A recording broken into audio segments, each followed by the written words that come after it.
こんにちは、あつこです。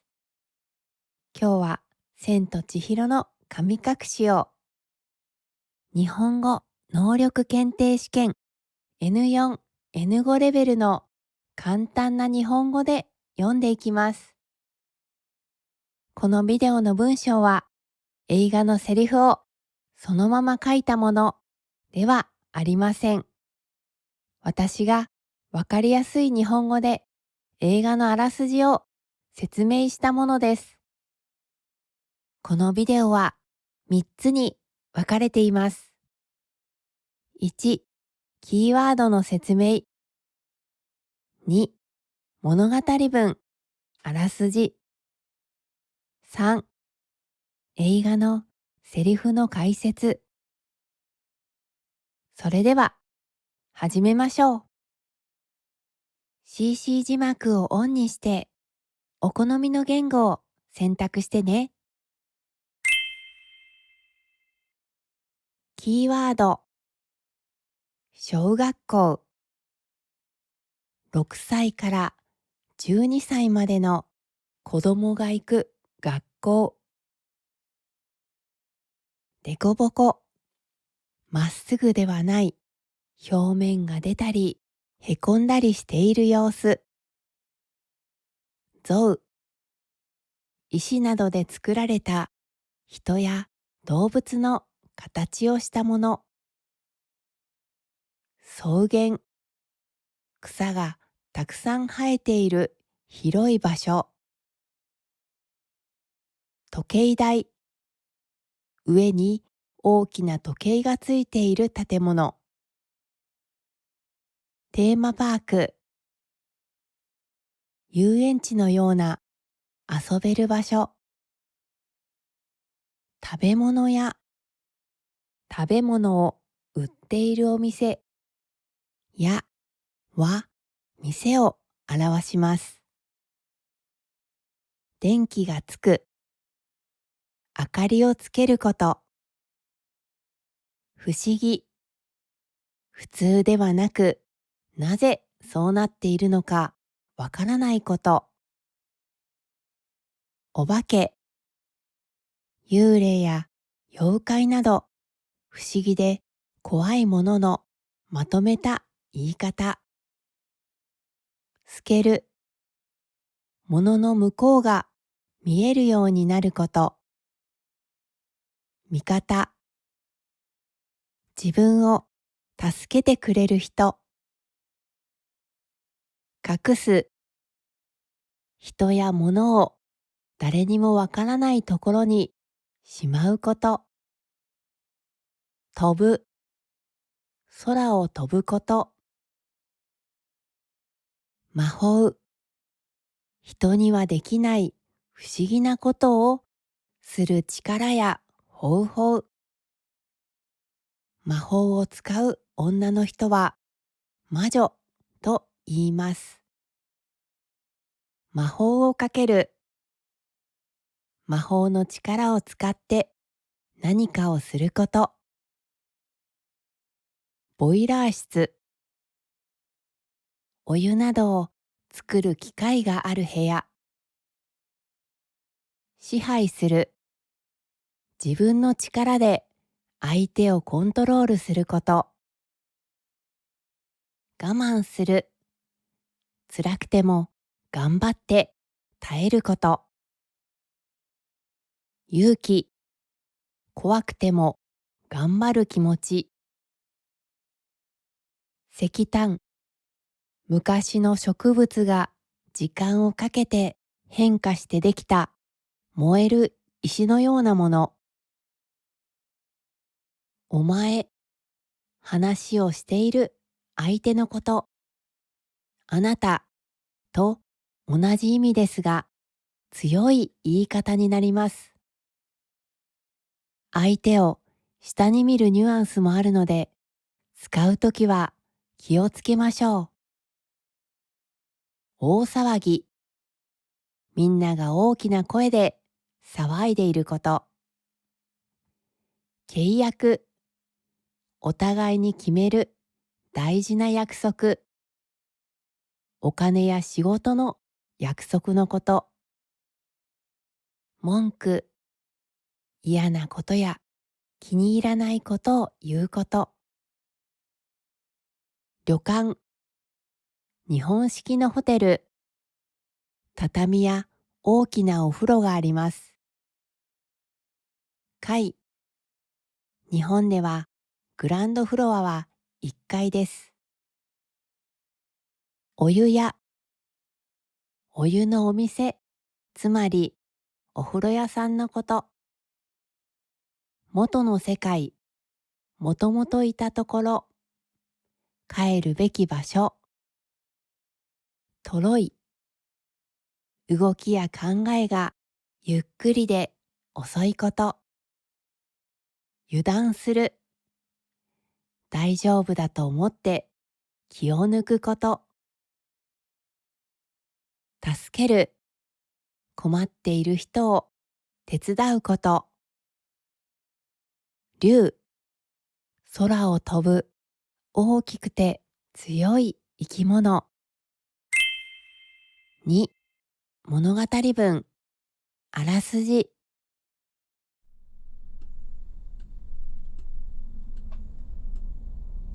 今日は引っ越しです。車の後ろに座っている千尋は、友達からもらった花を持って悲しい顔をしています。千尋、小学校が見えるよ。とお父さん。きれいな学校ね。とお母さん。しかし、千尋は外を見て小さな声で言いました。前の学校の方が良かった。車は町を出て森へ続く道を走ります。あれ、道を間違えたかな。おかしいな。とお父さん。でこぼこの道を進むと、大きなトンネルの前に着きました。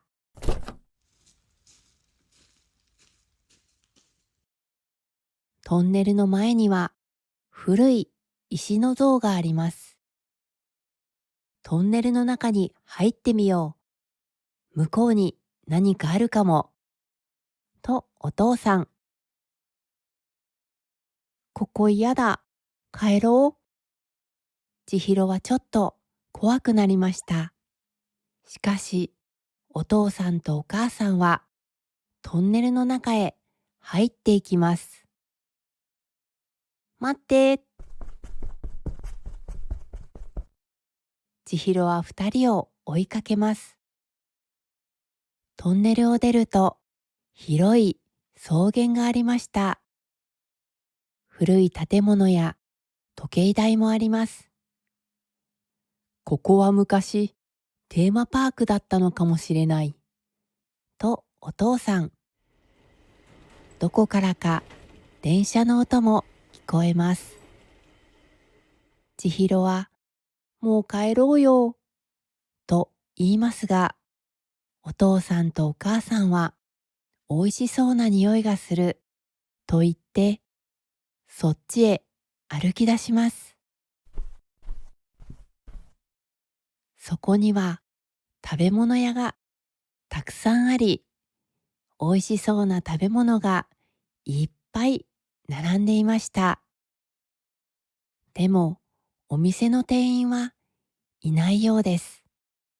二人は後でお金を払うと言って、その食べ物を食べ始めてしまいました。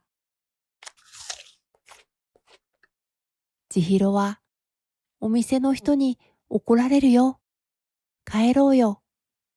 と言いますが、二人は、千尋も食べな。と食べ続けています。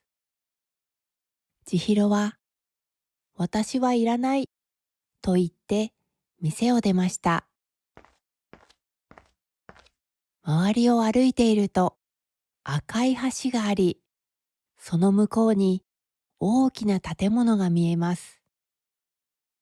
千尋が橋の上から下を見ていると、近くに男の子が立っていました。その子は千尋を見て、ここに来ちゃダメだ。もうすぐ夜になる。早く帰れ。と言います。急に周りはどんどん暗くなり、建物に電気がつき始めました。川の向こうに走れ。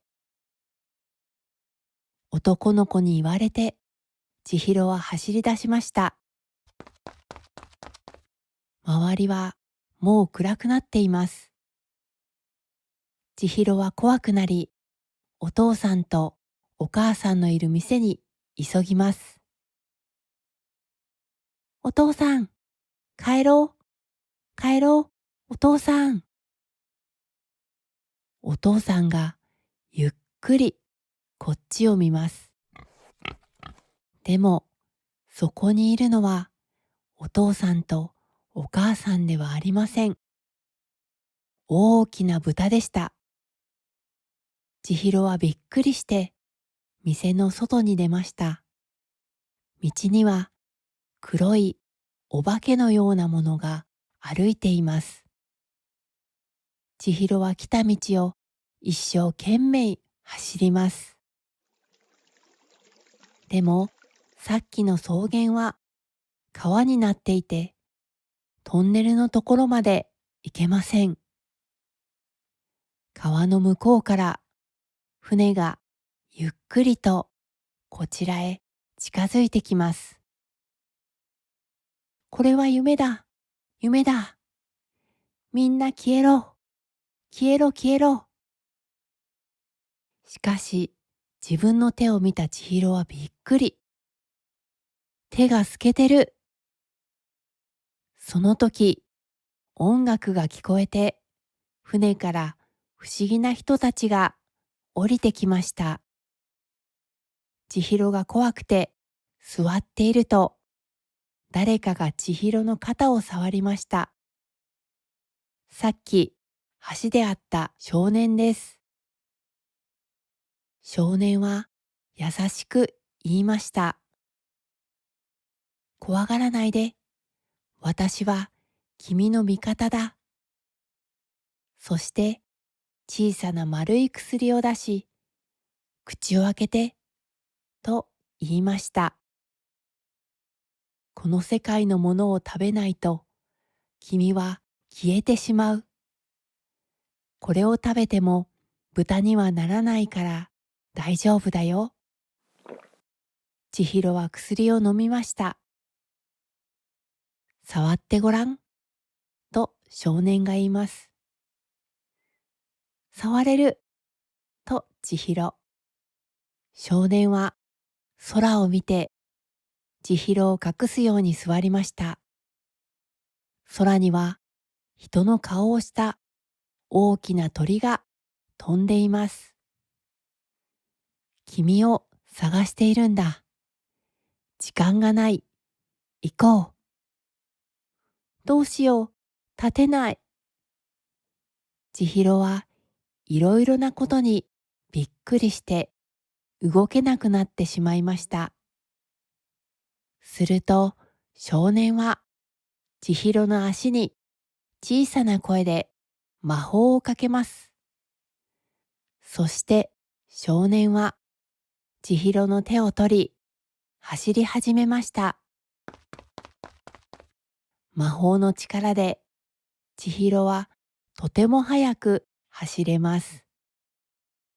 さっきの橋に着くと、そこには不思議な人たちがたくさんいました。いらっしゃいませ。ようこそ。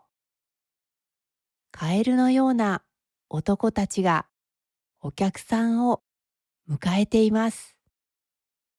少年は千尋に言いました。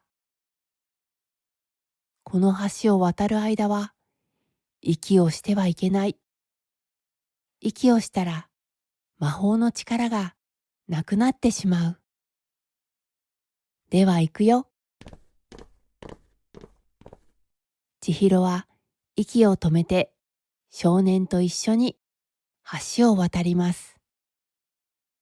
カエルの男たちに千尋は見えないようです。ところが、千尋は急に目の前に来たカエルに驚いて息をしてしまいます。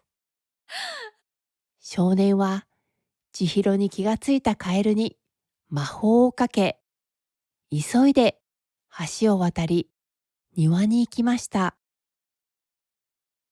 そこで少年はこの世界で生きるにはどうしたらいいかを千尋に教えます。外の階段を降りるとボイラー室がある。そこにいるかまじいにここで働きたいと頼むんだ。ここでは仕事がない人は湯婆婆がその人を動物に変えてしまう。湯婆婆って誰と千尋が聞きます。ここを支配している魔女だ。湯婆婆に何を言われても働きたいって言うんだよ。嫌なことがあっても我慢して両親を助ける時を待つんだ。忘れないで。私は千尋の味方だよ。どうして私の名前を知っているの？千尋は聞きました。少年は笑って言います。君が小さい時から知っている。私の名前は白だ。そう言って白は建物の中へ入っていきました。千尋はボイラー室へ向かいます。あの人がかまじいかな？かまじいは6本の手を動かしながら忙しそうに働いています。下の方では小さなすす渡りたちが石炭を運んでいます。千尋は勇気を出して言いました。かまじいさんですか？ここで働かせてください。しかし、かまじいは、ここでは仕事はないと言います。そこへ女の人が食事を運んできました。ご飯だよ。その人は千尋を見て驚いています。人がいる。大変だ。さっき上で大騒ぎしていたんだ。すると、かまじいが言いました。私の孫だ。働きたいと言っているが、ここでは仕事がない。リン、お前、この子を湯婆婆のところへ連れて行ってくれ。かまじいは千尋に言いました。ここで働くには湯婆婆と契約をしなくてはならない。湯婆婆のところへ行ってお願いするんだ。リンは文句を言っていましたが、千尋を湯婆婆のところへ連れて行ってくれるようです。そこの子、行くよ。リンと千尋は人に見つからないようにエレベーターに乗り、上へ上へと登っていきました。上の階はとても広くて旅館のようです。部屋にはたくさんのお風呂があり、不思議なお客さんたちが気持ちよさそうにお風呂に入っています。一番上の階につき、千尋は大きなドアの前に立ちました。すると、ドアが離します。ノックもしないのか？さあ、おいで。千尋がびっくりしていると、千尋の体は誰かに惹かれるように、どんどん奥へ進んでいきます。うわ、痛い。千尋は大きな部屋に着きました。部屋の奥で大きな頭のおばあさんが座っています。この人が湯婆婆だ、と千尋は思いました。千尋は、ここで働かせてください、と大きな声で湯婆婆に言います。バカなことを言うんじゃないよ。ここは人が来るところじゃないんだ。ここは神様たちが疲れを取るためのお湯屋さ。それなのに、お前の両親はお客さんの食べ物を豚のように食べたんだよ。だから豚になったのさ。お前ももう元の世界には帰れないよ。千尋はもう一度しっかりと言います。ここで働かせてください。湯婆婆は千尋の目の前に来て怖い顔で言います。お前にできる仕事なんかないよ。突然大きな音がしてカーテンの向こうからとても大きな足が出てきました。赤ちゃんの泣き声も聞こえます。湯婆婆は急いでカーテンの方へ行くと、急に優しい声になって言いました。ああ、よしよし。どうしたの？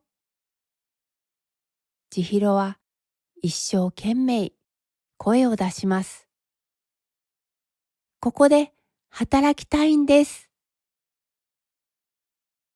湯婆婆は赤ちゃんを気にしながら言いました。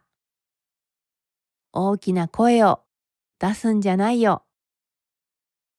千尋はもう一度大きな声で言います。働かせてください。湯婆婆は困った顔で言いました。わかったから静かにしておくれ。すると紙とペンが千尋の前に飛んできました。そこに名前を書きな。働かせてやる。湯婆婆は言いました。でも嫌だとか帰りたいとか言ったらすぐに小豚にしてやるからね。千尋は紙に名前を書きました。湯婆婆が千尋の名前を見て言います。今からお前の名前は千だよ。わかったら返事をしな。はい。湯婆婆は白を呼んで言いました。今日からこの子が働くよ。ちゃんと世話をしな。白は千をみんなのところへ連れて行き、凛と一緒に働くように言いました。お前うまくやったな。お前とろいから心配していたんだ。油断するなよ。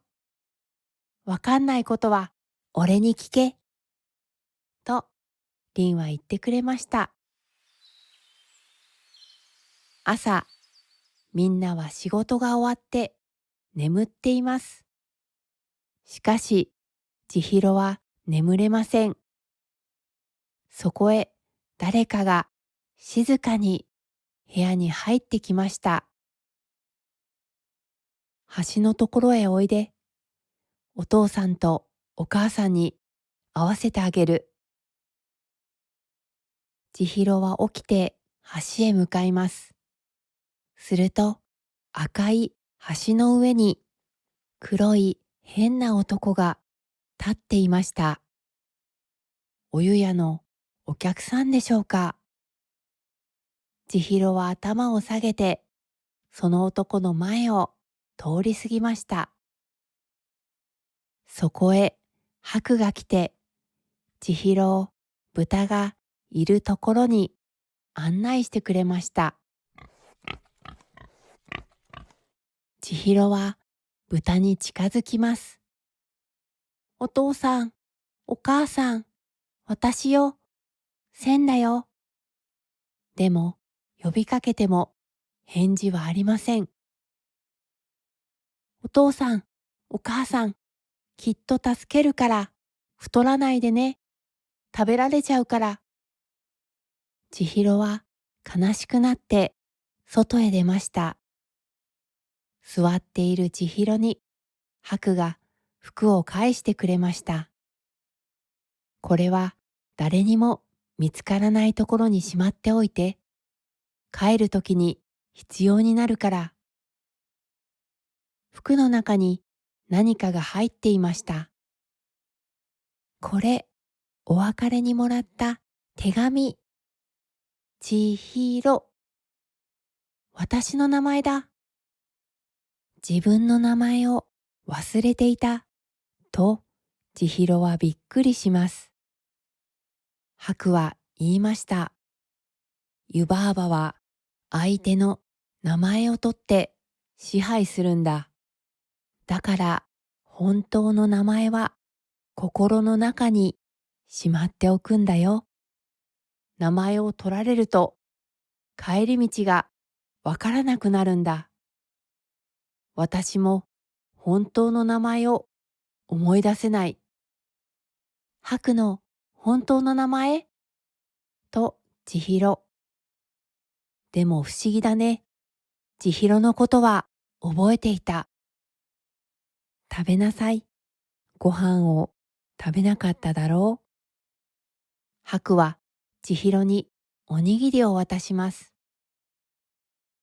食べたくないという千尋に白は優しく言いました。千尋の元気が出るように魔法をかけて作ったんだ。食べて。千尋はおにぎりを食べながら泣き出しました。大変だったね。さあ、食べて。と、白が言います。千尋はおにぎりを食べて泣いたら少し元気になりました。白、ありがとう。私、頑張るね。白は橋のところまで千尋を送ってくれました。わあ、千尋が帰りに空を見ると白い竜が飛んでいるのが見えました。3、映画のセリフの説明。映画のセリフを説明する前に千尋の名前についてお話ししますね。千尋という名前の広という漢字は海の深さを測る単位です。そして千の広とは測りきれないほど深い海のことを表すのだそうです。この映画も海や水にまつわるシーンが多いですよね。神隠しとは、神隠しとは、ある日突然人がいなくなってしまうことです。昔の人たちはそれを神様がやったことだと考え、神隠しと呼ぶようになりました。日本には神隠しの言い伝えがたくさんあり、千尋のように知らない別の世界へ行き、また戻ってきたという昔話も多く残っています。お前うまくやったな。お前とろいから心配してたんだ。油断するなよ。わかんないことは俺に聞け。これはリンが湯婆婆のところから帰ってきた千尋に言った言葉です。とろいというのは、動きや考え方がゆっくりだという意味です。友達同士のカジュアルな言い方ですが、人に言うとあまりいい気持ちにさせないこともあります。使うときは気をつけましょう。また、リンは自分のことを俺と言っています。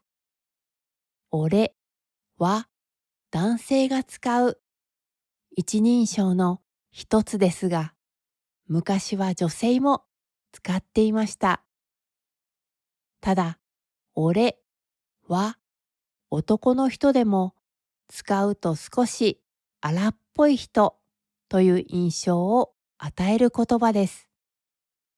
丁寧な言い方ではないので、日本語に慣れるまではあまり使わない方が安心です。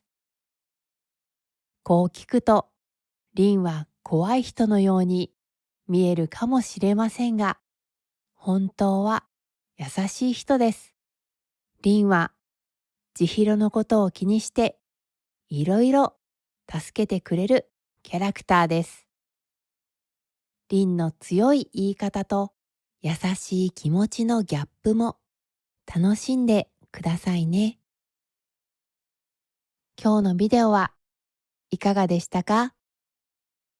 解説のついたこの話の続きのビデオと解説なしのお話だけのビデオもあるので、そちらもぜひご覧ください。あなたが楽しく日本語を勉強するお手伝いができていたら嬉しいです。今日も日本語を勉強してくれてありがとうございます。今日も明日もあなたにとって素晴らしい日になりますように。チャンネル登録といいねをいただけるととても励みになります。それでは次のビデオでお会いしましょう。またね。